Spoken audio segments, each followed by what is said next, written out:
Hello my fellow heretics, and welcome back to Bearded Heretics YouTube. If you're new here, then please like, subscribe and hit the bell notification if you want updates. Today I am going to be reading a blog post that I wrote about what's so good about atheism. The God of Christianity, an almighty being who loves us, has a personal relationship with us. He knows us, he protects us, he saves us. He sacrificed his Son, Jesus Christ, to relinquish us from our original sin and to bring us to heaven, providing that we trust in him. God does not provide us with any loads we can't bear. He is merciful and just. He is forgiving and benevolent. This is comforting. A loving father figure who knows us on a deep level and accepts us with all our flaws. This isn't how all Christians see God, and certainly isn't how all other religious people see their chosen deity, but for the most part, gods do provide comfort and security to their followers. Even if it is the fear of God's wrath that compels somebody to worship him, that individual still believes that by fulfilling their duty, they will reap the divine rewards after they die. To some, suffering in life is the key to eternal bliss. Atheists do not have this father figure to turn to when their suffering becomes unbearable. Atheists do not have the promise of eternal bliss after they die to ease their suffering in their lives. Atheists do not have God. So why do atheists continue to maintain their lack of belief if it would make their lives harder to bear? I think many prominent atheists would answer this question pragmatically. There's not enough evidence for God, so why would I believe he exists? And I think this would leave the questioner dissatisfied. What people who ask this question really mean is, what's so good about atheism? Alice Roberts, in her book The Incredible Unlikeliness of Being, takes this question and runs away with it. Through the story of our evolutionary history, she demonstrates the beauty in nature.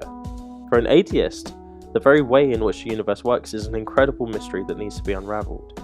The answer, I don't know, which so frequently leaves our lips, is not that of passive resignation to ignorance, but is followed by a "but I'd love to find out."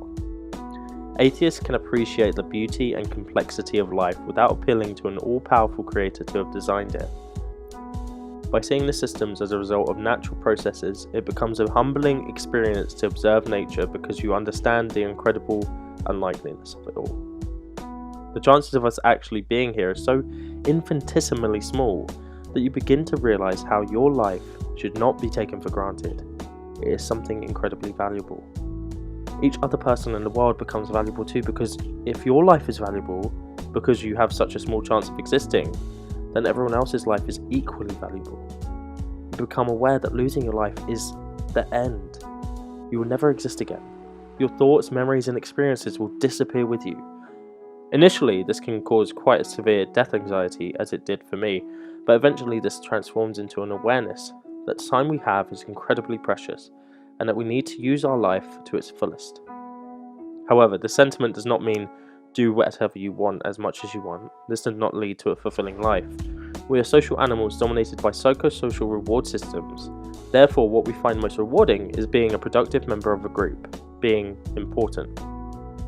Family and friends are the most important things in our lives, and the human reward from enjoying their company is incomparable to anything else. It's why people are struggling so much in this lockdown. People want to spend time with their loved ones. Finally, doing anything that restricts or denies others the opportunity for this human reward automatically becomes abhorrent, because you, as an atheist, have an awareness that life is valuable due to its temporary nature. So by making someone else's life worse, you're reducing the quality of their experience of life.